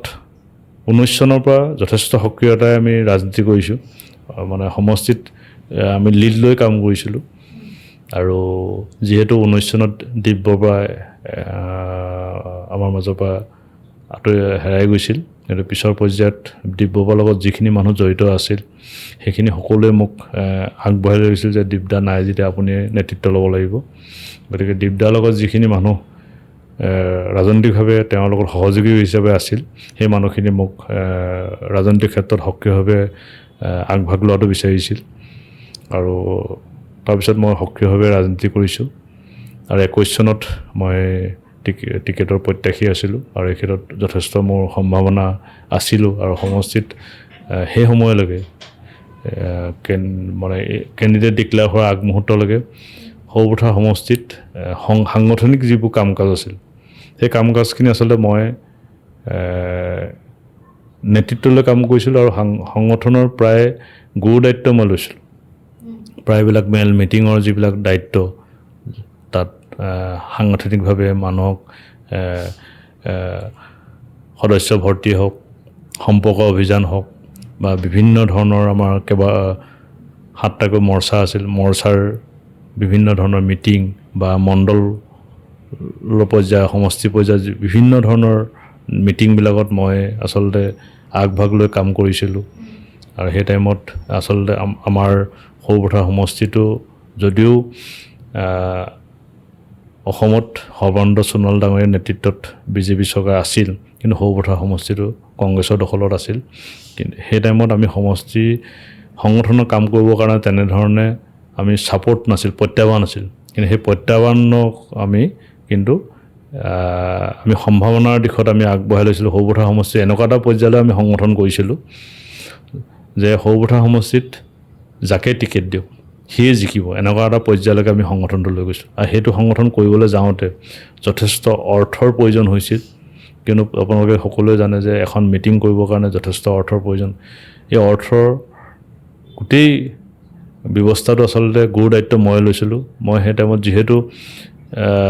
সেই টাইমত ৰাজনীতি যিহেতু অনিশ্চয়তাৰ এটা ব্যৱস্থা, গতিকে বহুতে তাত আমাৰ যিসকলে টিকেটৰ কাৰণে আগবাঢ়ি আছিল বা লাগি আছিল, তেওঁলোকে আগৰ অভিজ্ঞতাত বহুত খৰচা কৰিও টিকেট নোপোৱা উদাহৰণ আছে। গতিকে বহুতে শংকিত হৈছিল, খৰচ কৰি মই টিকেট নাপাম। কিন্তু মোৰ সেইটো কথা নাছিল, যিহেতু মই দায়িত্বত আছোঁ, কাম কৰিছোঁ। সংগঠন কৰিবৰ কাৰণে যি টকা পইচাৰ প্ৰয়োজন হৈছিল, আমাৰ কাৰ্যকৰ্তাসকল যিহেতু সাধাৰণ পৰিয়ালৰ পৰা অহা ব্যক্তিসকলে আচলতে আমাৰ কাৰ্যকৰ্তা বা তেওঁলোকে দলৰ বিভিন্ন বিষয়ৰ ওপৰত আছে তেনেকৈ ব্যক্তিগতভাৱে কোনো তেনেকৈ অৰ্থনৈতিকভাৱে বহুত বেছি সবল নাছিল গতিকে মিটিংখন কৰিবৰ কাৰণে যি প্ৰয়োজন আছিল আচলতে মই গৰুৰ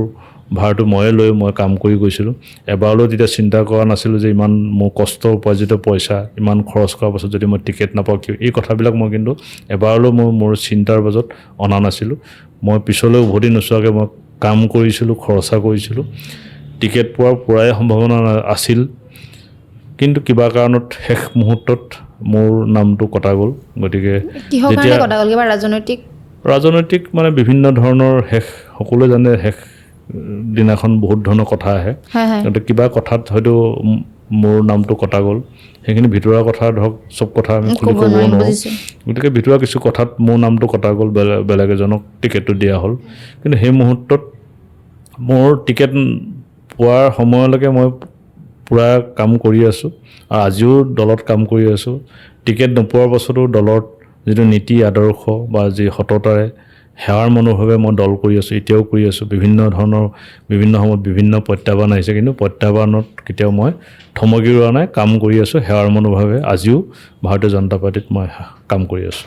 2026 ইলেকশ্যন আহি আছে তাত প্ৰতিদ্বন্দ্বিতা কৰা আপোনাৰ চান্স আছে নেকি এবাৰ নহয় আমি যিহেতু 21ত মই প্ৰাৰ্থিত্ব প্ৰত্যাশী আছিলোঁ পোৱাৰ যথেষ্ট সম্ভাৱনা আছিল কিবা কাৰণত নাপালোঁ বৰ্তমানো দলত সেৱা আগবঢ়াই আহিছোঁ আৰু মই ভাবোঁ যে 21ত কিবা কাৰণত মই নাপালোঁ মই ভাবোঁ যে এইবাৰ 26ত দলে নিশ্চয় বিবেচনা কৰিব যদি দলে বিবেচনা কৰে কিন্তু মই সৰুপথাৰ সমষ্টিক নেতৃত্ব লৈ সৰুপথাৰ সমষ্টিক আগবঢ়াই নিয়াৰ কাৰণে মোৰ ইচ্ছা আছে পৰিকল্পনা আছে যদি দলে বিবেচনা কৰে মই আগবাঢ়িবলৈ প্ৰস্তুত আছোঁ আৰু সৰুপথাৰ সমষ্টিৰ বিধায়ক বিশ্বজিৎ ফুকন এজন শক্তিশালী বিধায়ক থকাৰ পাছত আপোনাক ধৰি লওক টিকট দিব যদি দিব কি কাৰণে দিব বুলি আপুনি ভাবে এই কথাখিনি কওঁতে আচলতে যদি সৰুপথাৰ সমষ্টিৰ ৰাইজৰ যদি আমি মন বা ৰাইজৰ যিখিনি অভাৱ অভিযোগ বা ৰাইজৰ যিসমূহ অসুবিধা বা ৰাইজে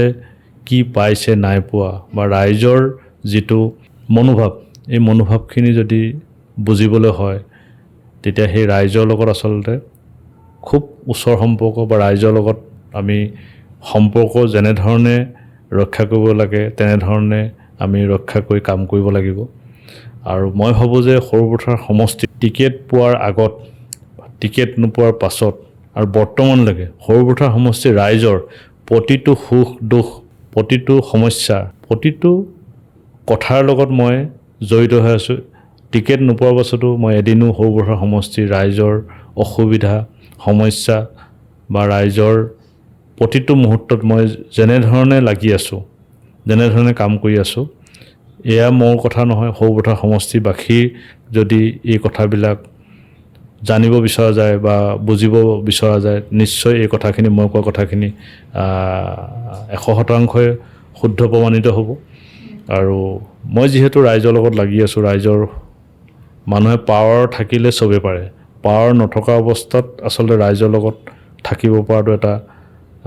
প্ৰধান কথা মই আছে বুলি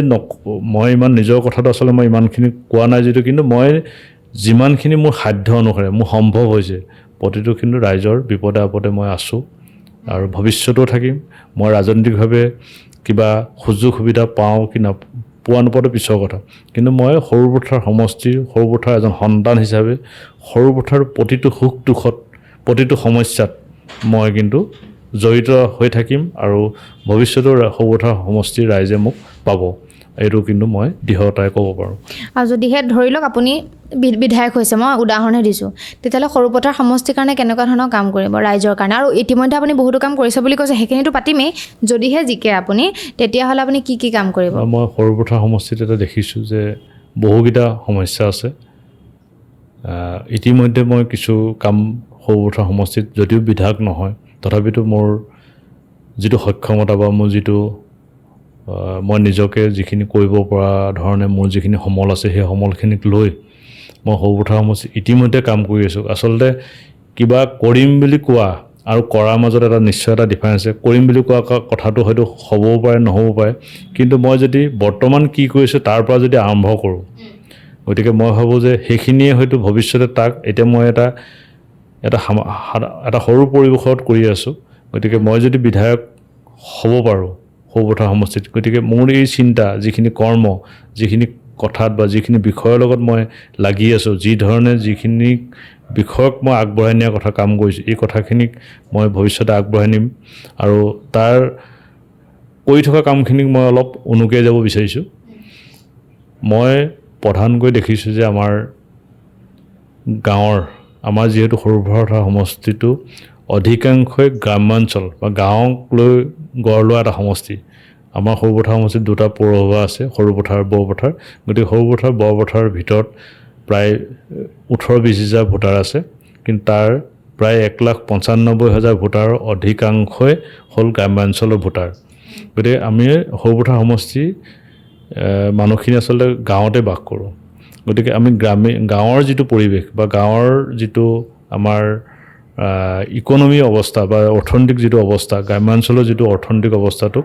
আচলতে যথেষ্ট পুতৌ লগা যথেষ্ট সমস্যাৰ মাজত বহু অসুবিধাৰ মাজত আমাৰ গাঁৱৰ মানুহবিলাকে নিজৰ ল'ৰা ছোৱালীক পঢ়া শুনাৰ পৰা পৰিয়ালটোক বিভিন্ন অসুখ বিসুখ বা বিভিন্ন বিষয়ত অৰ্থনৈতিক সংকটত আমি ভুগি থকা দেখিছোঁ অলপ পইচাত ল'ৰা ছোৱালী উচ্চ শিক্ষা দিব পৰা নাই সামান্য কিছু পইচাৰ কাৰণে কোনোবাই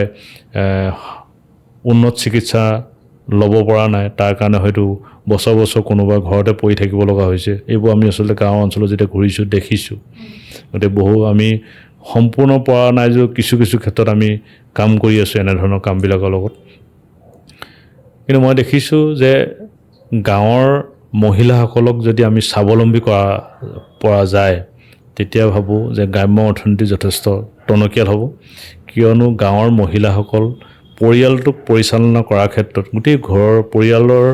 যিটো পৰিকল্পনা কেনেধৰণে ল'ৰা ছোৱালীক ক'ত পঢ়াব ঘৰখনৰ খোৱা বোৱাৰ পৰা ভৱিষ্যত ঘৰখনক গঢ় দিয়া গোটেই পৰিকল্পনাৰ আচলতে মহিলাসকল মূল চালিকা শক্তি গতিকে পৰিয়ালৰ মহিলাগৰাকী যদি অৰ্থনৈতিকভাৱে স্বাৱলম্বী কৰিব পৰা যায় তেতিয়া মই ভাবোঁ যে প্ৰতিটো পৰিয়ালৰ বহুখিনি অৰ্থনৈতিক সমস্যা মিনিমাম প্ৰয়োজনীয়তাখিনি আচলতে পূৰোৱাৰ ক্ষেত্ৰত অসুবিধা নহ'ব গতিকে মই গ্ৰাম্য অঞ্চলৰ মহিলাসকলক অৰ্থনৈতিকভাৱে সবল কৰিবৰ কাৰণে মই ইতিমধ্যে এক পদক্ষেপ লৈছোঁ কিয়নো আমাৰ গাঁৱৰ প্ৰতিগৰাকী মহিলাই আচলতে একোগৰাকী সুনিপুণ শিপিনী গতিকে প্ৰত্যেকৰ ঘৰত একোখনকৈ তাঁতশাল আছে গতিকে ঘৰখনত থকা তাঁতশালখনত যদি প্ৰতিগৰাকী শিপিনীক যদি আমি জড়িত কৰি গামোচা বৈ চাদৰ বৈ যদি তেওঁলোকক অৰ্থনৈতিকভাৱে আমি তেওঁলোকক আগবঢ়াই নিব পাৰোঁ তেতিয়াহ'লে আমাৰ গ্ৰাম্য অৰ্থনীতিটো আমি শক্তিশালী কৰিব পৰা যাব তাৰ কাৰণে আজি কিছুদিনৰ আগত মই গাঁৱৰ মহিলাসকলক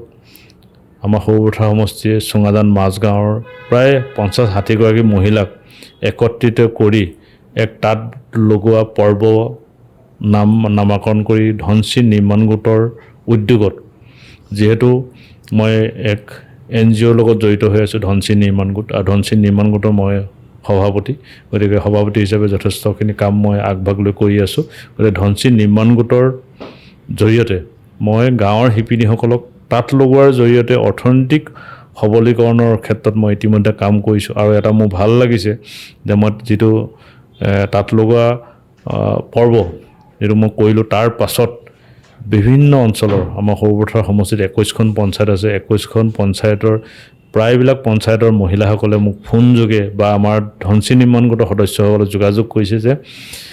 মহিলাসকলৰ তাঁত লগোৱা তাঁত এই আমি যিটো পৰ্ব কাম আৰম্ভ কৰিছোঁ ইয়াত জড়িত হ'বৰ কাৰণে প্ৰায়বিলাক মহিলাই আগ্ৰহ প্ৰকাশ কৰিছে ইতিমধ্যে মই প্ৰায় 40খনৰ অধিক তাঁতশালত তাঁত লগাবৰ কাৰণে সূতা যোগান দিছোঁ আৰু ইতিমধ্যে প্ৰায় 40খন তাঁতশালত তাঁত লগোৱাৰ কাম ইতিমধ্যে আৰম্ভ হৈছে দুই একে ধৰক ববলৈও আৰম্ভ কৰিছে গতিকে এক যাত্ৰাটো ইতিমধ্যে আৰম্ভ কৰিছোঁ আৰু মই দেখিছোঁ যে সৰুপথাৰ সমষ্টি প্ৰতিটো 21খন পঞ্চায়তৰ প্ৰতিটো পঞ্চায়তৰ মহিলাসকল কিন্তু আগবাঢ়ি আহিছে এয়া ভাবিছোঁ আমাৰ গ্ৰাম্যাঞ্চলৰ অৰ্থনৈতিক সবলীকৰণৰ দিশত এটা যথেষ্ট ভাল এটা মানে আমি পৰিৱেশ পাইছোঁ যে আমি কিবা এটা চিন্তা মহিলাসকলক আগবঢ়াই দিব, কিন্তু তাৰ কাৰণে তেওঁলোক আগবাঢ়ি আহিব লাগিব, সহযোগিতা কৰিব লাগিব। কিন্তু মই দেখিছোঁ মহিলাসকলৰ যথেষ্ট উৎসাহ আছে। আৰু এটা কথা, আমি এয়া হ'ল গ্ৰাম্যাঞ্চলৰ মহিলাসকলক অৰ্থনৈতিকভাৱে সবল কৰাৰ কাৰণে এটা পদক্ষেপ। আৰু মই এই ক্ষেত্ৰত মই আৰু এটা কথা কৈ আছোঁ যে আমাৰ গাঁৱৰ মহিলাসকল যেতিয়া আজৰি সময়খিনিত স্কুললৈ ল'ৰা ছোৱালীক পঠিওৱাৰ পাছত আকৌ স্কুলৰ পৰা অহাৰ এই মাজৰ যিখিনি সময়, সেইখিনি সময় মোবাইলত সময় নষ্ট নকৰি বা 2-4গৰাকী মহিলা গোট খাই কথা পাতি সময় নষ্ট কৰাৰ পৰিৱৰ্তে এই আজৰি সময়খিনি যদি তাঁত বৈ এটা অৰ্থনৈতিকভাৱে এটা সকাহ দিয়াৰ উপৰিও ঘৰখনত আচলতে এটা কৰ্মসংস্কৃতিৰ পৰিৱেশ গঢ় ল'ব। এই কৰ্মসংস্কৃতিৰ পৰিৱেশটো গঢ় দিয়াৰ লগে লগে আমাৰ বেনিফিট কি হ'ব? এটা হ'ল যে আমাৰ ঘৰখনত থকা যিবিলাক কণ ল'ৰা ছোৱালী যি বিদ্যালয়ত পঢ়ি আছে, 5, 6 বা 2য়, 3য় শ্ৰেণীত পঢ়ি আছে, এই ল'ৰা ছোৱালীখিনিয়ে মাক দেউতাকক আচলতে প্ৰত্যেকে আমি জানো যে শিশু অৱস্থাত ল'ৰা ছোৱালীখিনিয়ে মাক দেউতাকক অনুকৰণ কৰে, যে মাক দেউতাকে যি কৰে সিহঁতি তাকে কৰিব পাৰে। স্কুলত শিক্ষকে যি শিকায় ঘৰত আহি আকৌ নিজে শিক্ষক হৈ পুতলা সাজি ষ্টুডেণ্ট পঢ়োৱা, এনেকুৱা ধৰণৰ আমি সচৰাচৰ দেখি থাকোঁ। গতিকে শিশুসকলে সদায়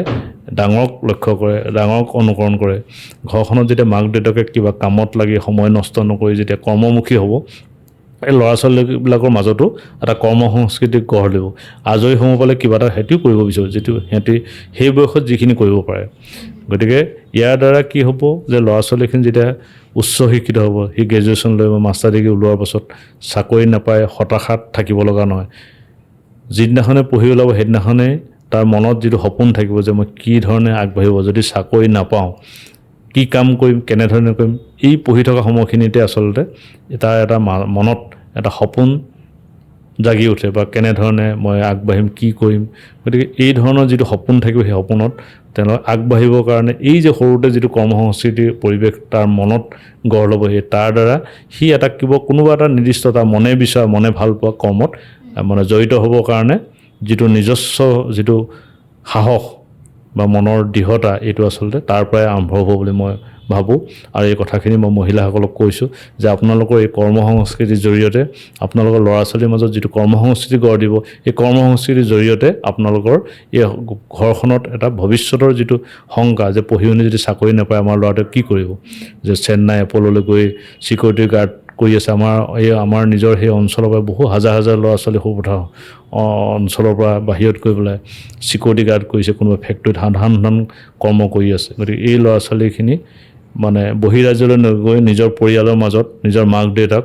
নিজৰ পুত্ৰ পৰিবাৰৰ মাজত থাকি আচলতে ইয়াত এটা কাম কৰাৰ এটা যিটো কৰ্মসংস্কৃতিৰ পৰিৱেশ ইয়াতে আছে গঢ় দিব। এইটো এটা ভাবিছোঁ যথেষ্ট এটা পৰিৱৰ্তন আনিব আমাৰ গ্ৰাম্যাঞ্চলত। আৰু মই এটা ভাবিছোঁ যে যিসকল শিক্ষিত যুৱক সেইসকলে কৃষিক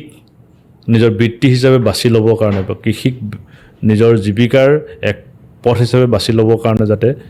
তেওঁলোকৰ মাজত উৎসাহ বা সংকোচ নোহোৱা এটা পৰিৱেশ মই নিৰ্মাণ কৰাৰ কথা ভাবিছোঁ। তাৰ কাৰণে মই ভাবিছোঁ যে আমাৰ ধনশীল নিৰ্মাণ গোটৰ অধীনত যিসমূহ বিভিন্ন পৰ্যায়ৰ আলোচনা বা বিভিন্ন পৰ্যায়ৰ মিটিং হ'ব, সেই মিটিংবিলাকত বা ৰাজহুৱা সভাত আমাৰ সেই অঞ্চলত যি অঞ্চলত মিটিং হ'ব, সেই অঞ্চলত যিসকল শিক্ষিত যুৱক ইতিমধ্যে কৃষি কৰ্মৰ লগত জড়িত হৈ বাণিজ্যিকভাৱেও কাম কৰিবলৈ সক্ষম হৈছে, তেওঁলোকক আচলতে প্ৰথম চিনাকি আৰু সন্মানটো তেওঁলোককহে দিয়া হ'ব। সাধাৰণতে আমাৰ কি কৰা হয়, যিসকল ডক্তৰ, ইঞ্জিনিয়াৰ, বিভিন্ন ACS, IAS বা অন্যান্য যিসমূহ চাকৰিত বা যিসকল চাকৰি পায় সেইসকলকহে আচলতে আমি চিনাকি কৰোঁ, তেওঁলোককহে আচলতে সমাজৰ মাজত আগবঢ়াই দিওঁ, আগস্থান দিওঁ। গতিকে বাকী মানুহখিনি যথেষ্ট হীনমন্যতাত ভোগে। গতিকে আমি ভাবিছোঁ যে সেইসকলটো অলৰেডি এষ্টাব্লিছ, তেওঁলোকৰ কাৰণে আমি কৰিব লগা বিশেষ একো নাই, তেওঁলোক অলৰেডি এটা জেগা পাই গ'ল। আমি কাক আগবঢ়াবলৈ, যিসকল আচলতে সংগ্ৰাম কৰি আছে, যিসকলক এটা পৰিৱেশ দিব লাগে, প্লেটফৰ্ম লাগে, সেইসকলক আচলতে যদি আমি আগবঢ়াই নিব পাৰোঁ, তেতিয়াহে আচলতে প্ৰকৃতাৰ্থত আমাৰ যিখিনি নিবনুৱা যুৱক যুৱতী আছে এইসকলক আমি যিটো নিবনুৱা সমস্যা আমি প্ৰতিটো বিভিন্ন টিভি টক শ্ব' বা বিভিন্ন নিবনুৱা সমস্যাৰ কথা সদায় চৰ্চা হৈ আছে কিন্তু ইয়াত বাস্তৱ কোনো আমি এতিয়ালৈকে কাম দেখা বা পৰিকল্পনা বা বাস্তৱ ধৰণে তেনেকুৱা কোনো পদক্ষেপ এতিয়ালৈকে দেখা নাই বিভিন্ন সময়ত বিভিন্ন বেনিফিচিয়াৰী জৰিয়তে কিছু পাইছে এইটো খন্তেকীয়া কিন্তু সেই কেতিয়াও স্থায়ী সমাধান হ'ব নোৱাৰে মই ভাবোঁ যে আমাৰ যুৱকসকলৰ যিহেতু আমাৰ গ্ৰাম্যাঞ্চলৰ অঞ্চল গতিকে কৃষিভূমি আমাৰ অভাৱ নাই প্ৰতি ঘৰ পৰিয়ালৰ কৃষিভূমি আছে গতিকে আমাৰ ঘৰতে থকা কৃষিত যদি আমি কৃষি কৰ্মৰ জৰিয়তে অৰ্থনৈতিকভাৱে আমি বিপ্লৱ আনিব পাৰোঁ নিশ্চয় এই এটা পৰ্যায়লৈকে আমাৰ নিবনুৱা সমস্যা সমাধান হ'ব আৰু তাৰ কাৰণে পৰিৱেশ নিৰ্মাণ কৰা কামখিনি আমি আৰম্ভ কৰিছোঁ আৰু তেওঁলোকক উৎসাহ দিবৰ কাৰণে আমি সন্মান দিয়া আৰু কামখিনি আৰম্ভ কৰিছোঁ যাতে কৃষি কৰ্ম বা কৃষিক বৃত্তি হিচাপে লোৱাটো চিনাকি দিবলৈ তেওঁলোকে যাতে সংকোচ নকৰে যাতে মই এজন কৃষক হিচাপে চিনাকি দি তেওঁলোকে গৌৰৱ অনুভৱ কৰিব পাৰে সেই পৰিৱেশটো দিয়াৰ কাৰণে আমি ইতিমধ্যে কাম আৰম্ভ কৰিছোঁ আৰু আপুনি স্বাস্থ্যক লৈ বহুতো কাম কৰি আছে দেখিছোঁ এগৰাকী যুৱতী আৰু এজন ল'ৰাৰ সেই মই ভিডিঅ'টোও দেখিছোঁ এইটো অকণমান কওকচোন আমি সামাজিক কাম কাজত যেতিয়া ৰাইজৰ লগত থাকোঁ তেতিয়া বিভিন্ন সময়ত বিভিন্ন ঠাইৰ পৰা আচলতে আমাক লৈ অনুৰোধবিলাক আহি থাকে যে স্বাস্থ্যৰ এটা যথেষ্ট জ্বলন্ত সমস্যা বহু আমাৰ যিহেতু মূল কাৰণটোৱে হৈছে আচলতে অৰ্থনৈতিক অনগ্ৰসৰতা যে টকা পইচাৰ অভাৱত প্ৰয়োজনীয় চিকিৎসাৰ অভাৱত বহু যুৱতী বহু সম্ভাৱনা আচলতে আমাৰ শেষ হৈ গৈছে কিছুমান এনেকুৱা আমি দেখিছোঁ যে অলপ কিছু পইচা অভাৱত তেওঁলোকে উন্নত চিকিৎসা কৰিব নোৱাৰাৰ কাৰণে তেওঁলোকে বছৰ এটা ৰোগীয়া দেহা লৈ মানে বিচনাত পৰি থাকিব লগা হৈছে তাৰ দুটা উদাহৰণ মই বহুতখিনি কাম কৰিছোঁ তাৰ মাজত মই দুটা উদাহৰণ আপোনালোকৰ আগত দাঙি ধৰিব বিচাৰিছোঁ যে মই প্ৰথম 2020 চনৰ কথা সেই টাইমত আমাৰ কৰোণাৰ পৰিৱেশ এটা চলি আছিল মাজতে কিছু অকণমান শিথিল হৈছিল সেই সময়ৰ কথা কিন্তু সেই ৰোগীজন আচলতে কৰোণা সময়ৰ পৰা ভুগি আছিল খাদ্যৰ অভাৱত ট্ৰিটমেণ্টৰ অভাৱত এজন যুৱক মানে 25-26 বছৰীয়া এজন যুৱক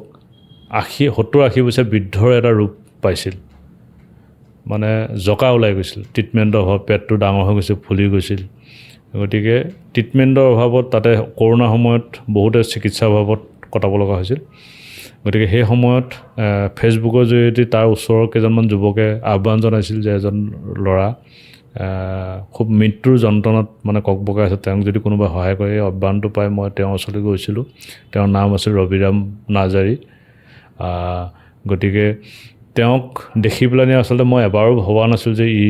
চিকিৎসা কৰাৰ পাছত যে ই সুস্থ হৈ উঠিব তেনেকুৱা সম্ভাৱনা নাছিল তথাপিতো যিহেতু তেওঁৰ পত্নী সেই সময়ত সন্তান সম্ভৱা গৰ্ভৱতী আছিল তেওঁ এটা ল'ৰা আছিল সিহঁতৰ মুখখন কৰুণ মুখখন দেখি মই ভাবিছোঁ সিহঁতৰ মনত অন্তত সান্তনা পাওক সেই কথাখিনিকে লৈ মই ৰোগীজনক যোৰহাট মেডিকেলত ডক্টৰক দেখাবৰ কাৰণে আৰু যাবৰ কাৰণে এম্বুলেঞ্চ এই গোটেই ব্যৱস্থাখিনি মই কৰি দিছিলোঁ গ'ল তাৰপিছত পৰৱৰ্তী পৰ্যায়ত সেই পৰিয়ালৰ পৰা মোক কোনোদিন যোগাযোগ কৰা নাই মই ব্যস্ততাৰ কাৰণে হয়তো খবৰ ল'বলৈ থাকি গৈছিল 21 চন তাৰ পৰা ঠিক 1.5 বছৰ পাছত 21 চনৰ শেষৰ ফালে কাৰ্বি আংলঙত কাউন্সিল ইলেকশ্যনৰ টাইমত মই ইলেকশ্যনৰ কামত ব্যস্ত হৈ থাকোঁতে 39ৰ কিনাৰতে এখন ধাবা আছিল আমাৰ সৰুপথাৰ এজন যুৱকৰ ধাবা সেই তাৰ ধাবা মালিকে যেতিয়া আমি ভাত খাবলৈ যাওঁতে মোক কৈছে দাদা এই ল'ৰাজনক আপুনি চিনি পাইছে মই কৈছোঁ মই চিনি পোৱা নাই কোন আছিল তেতিয়া কৈছে যে আপুনি যে এনেকৈ ট্ৰিটমেণ্ট কৰিবলৈ পইচা দিছিল ব্যৱস্থা কৰিছে সিয়ে তেতিয়া মই দেখিছোঁ যে সেইজন আচল তাৰ যিটো ডেকা যুৱকৰ যিটো চেহেৰা সেইদিনাখন দেখিতো মই অবাক হৈছোঁ যে সেই ল'ৰাজন এজন কেনেকৈ হ'ব নহয় সিয়ে বোলে এতিয়া সুস্থ হৈ ভাল এতিয়া মোৰ হোটেলতে সি কাম কৰে এতিয়া এজন 26-27 বছৰীয়া এজন যুৱক কিন্তু সেইবিলাক দেখিলে আচলতে আমি এনেধৰণৰ সহায়ক কিয় প্ৰয়োজন আছে কিয় কৰিবলৈ এই কথাবিলাক আচলতে আমাৰ মনত বা এই কামবিলাক কৰিবৰ কাৰণে যিটো আমাৰ অনুপ্ৰেৰণা উৎসাহ এই কথাখিনি আমাক সাহস দিয়ে প্ৰেৰণা দিয়ে আৰু শেহতীয়াকৈ আমাৰ সৰুপথাৰ সমষ্টিৰ চুঙাজান মাজগাঁৱৰ এগৰাকী যুৱতী তাৰে স্থানীয় এজন যুৱক সুভাষ শইকীয়া বুলি তেওঁ আচলতে সেই অঞ্চলৰ বিভিন্ন সুখ দুখৰ লগত তেওঁ জড়িত হৈ থাকে তেওঁৰ নিজৰ পৰ্যায়ত যিখিনি পাৰে কৰে নোৱাৰাখিনি অন্যান্য যিসকলে পাৰে তেওঁলোকৰ প্ৰতি আহ্বান জনায় তেনেধৰণে মোকো আহ্বান জনাইছিল ছ'চিয়েল মিডিয়াৰ জৰিয়তে মই গৈছিলোঁ তাত আহ্বান জনোৱা 3-4 দিনৰ পাছত গৈ যুৱতীগৰাকী দেখিলোঁ এগৰাকী প্ৰায় 17-18 বছৰীয়া যুৱতী বিচনাত পৰি আছে মুখখন দেখিলে লাগে যে ছোৱালীজনী যথেষ্ট মানে মুখত তেওঁৰ বৰ বিশেষ প্ৰভাৱ নাছিল কিন্তু শৰীৰটো বিকলাংগ বস্তু তেওঁ নিজে থিয় হ'ব নোৱাৰে খোজকাঢ়িব নোৱাৰে বাহিৰলৈ যাবলৈ হ'লে মাক দেউতাকে ধৰি দাঙি নিব লাগে তেনেকুৱা এটা পৰিৱেশ মোক গোটেই কথাখিনি ক'লে কেনেধৰণে কি হ'ল ককাকে স্কুললৈ নিওঁতে মানে চাইকেলৰ চকাত সোমাই ভৰিটো দুখ পালে কিন্তু উপযুক্ত চিকিৎসা কৰাব নোৱাৰাৰ দুখত টকাৰ অভাৱত লাহে লাহে ছোৱালীজনী সেই সৰু কথাটোৱে অলপ ডাঙৰ ৰূপ ল'লে আৰু এটা টাইমত গৈ পেলাই তাই বিচনাত পৰি থাকিব লগা হ'ল প্ৰায় 8 বছৰ দিন বিচনাত পৰি আছিল আৰু তাইক মই গুৱাহাটী মেডিকেল কলেজত আনি উপযুক্ত চিকিৎসা কৰোৱালোঁ চিকিৎসা কৰোৱাৰ প্ৰায় 15 দিনমানৰ পাছতে তাই থিয় হ'ব পৰা হ'ল আৰু এমাহমানৰ পাছত তাই খোজকাঢ়িব পৰা হ'ল গতিকে 8 বছৰ পৰি থকা ছোৱালী এজনী যেতিয়া 15 দিন বা এমাহ 1.5 মাহ চিকিৎসাৰ পাছত যেতিয়া খোজকাঢ়িব পৰা হয় সেই দৃশ্যটো দেখি আচলতে আমি যথেষ্ট আৱেগিক হওঁ যেতিয়া প্ৰথম দৃশ্যটো দেখিছিলোঁ তাই থিয় হোৱা খোজকঢ়া যথেষ্ট আমি আৱেগিক হৈছিলোঁ যে মইতো এবাৰো ভবা নাছিলোঁ যে ছোৱালীজনী 8 বছৰ পৰি থকা ছোৱালীজনী যে এদিন খোজকাঢ়িব থিয় হ'ব এইবিলাক কথাই আমাক আৱেগিকো কৰে আৰু এই ধৰণৰ সহায়বিলাক যে প্ৰয়োজন আছে এই ধৰণৰ সহায়বিলাকে যে এটা পৰিয়াললৈ যে হাঁহি বিৰিঙাই আনিব পাৰে একোটা সম্ভাৱনাক যে আকৌ সপোন জগাই তুলিব পৰা হয় এই কথাবিলাকে আচলতে আমাক সদায় উৎসাহিত কৰে গতিকে মই ভাবোঁ যে আমাৰ অঞ্চলৰ বিভিন্ন ঠাইত এনেধৰণৰ বহু ৰোগী আছে তেওঁলোকৰ আশে পাশে থকা যিসকলে যেনেধৰণে পাৰে সহায় কৰিব লাগে আৰু কৰি পেলাই এনেধৰণৰ পৰিয়ালবিলাক আচলতে আমি সেই সম্ভাৱনা থকা ল'ৰা ছোৱালী বা যুৱক যুৱতীসকলক আচলতে আমি তেওঁলোকক এটা সুস্থ কৰি তোলাৰ ক্ষেত্ৰত আমি যদি সহায় কৰিব পাৰোঁ ই নিশ্চয় আমাৰ জীৱিত কালত এইবিলাকে একোটা পুণ্য বুলি বেলেগ একো নাই কৰ্মৰ জৰিয়তে আমি সকলো আৰু কলি যুগতো সদায় কয় যে কৰ্মৰ ফল মানে সোনকালে পায় বুলি কয় গতিকে আমি এই যে সৰু সহায় কৰাৰ লগে লগে যে এই ধৰণৰ কথাবিলাক হয় এইবিলাকে আমাক মনত যথেষ্ট সাহস দিয়ে উৎসাহ দিয়ে আৰু মই সেইকাৰণে আৰু এই কথাবিলাককে লৈ এনেধৰণৰ মানুহক সহায় কৰা মানসিকতা থকা বহুত মানুহ আছে যে আমি 2-এজন ব্যক্তি আছে এনে নহয় আমাৰ সমাজখনত বহুত ব্যক্তি আছে খালি উপযুক্ত পৰিৱেশ সুবিধা নোপোৱাৰ কাৰণে এই কথাবিলাক এটা ৰূপ নাপায় গতিকে এনেধৰণৰ মানসিকতা থকা মানুহক সহায় কৰা মানসিকতা থকা ব্যক্তিসকলে একত্ৰিত কৰি আমি ধনশীল নিৰ্মাণ গোট গঠন কৰিছোঁ আৰু ধনশীল নিৰ্মাণ গোটৰ অধীনত আমি বিভিন্ন এনেধৰণৰ মানসিকতা থকা গাঁও অঞ্চললৈকে আমি মানুহখিনিক জড়িত কৰিবৰ কাৰণে বিভিন্ন ধৰণৰ শাখা কমিটি আঞ্চলিক কমিটি গঠন কৰি এই মানসিকতা মানুহখিনি আমি একত্ৰিত এটা প্লেটফৰ্মত আনিছোঁ যাতে সৰুঠাৰ সমষ্টি বিভিন্ন সমস্যাত যাতে আমি ধনশীল নিৰ্মাণ গোটে আগভাগ লৈ আমি কাম কৰিব পাৰোঁ ঠিক আছে এনেকৈ আপুনি কামখিনি কৰি যাওক তাকে আশা কৰিছোঁ ভৱিষ্যতেও কৰি গৈ থাকোঁ গোটেইখিনি কাম আৰু বহুত দীঘল হৈছে আজিৰ এপিছ'ডটো এতিয়া আমি শেষ কৰি দিম কেনেকুৱা লাগিছে আজিৰ এপিছ'ডটো কমেণ্ট কৰিব ভিডিঅ'টো শ্বেয়াৰ কৰিব আৰু যদিহে আমাৰ এপিছ'ডবিলাক চাই ভাল পাই আছে আমাৰ চেনেলটো ছাবস্ক্ৰাইব কৰি দিব ধন্যবাদ বহুত কাটি দিব মিলাম কাটিব মানে কিছুমান বস্তু মানে কাটিব পৰা বস্তু কথাবোৰ কওঁতে প্ৰসংগটো টান দীঘল হৈ গৈছে হয়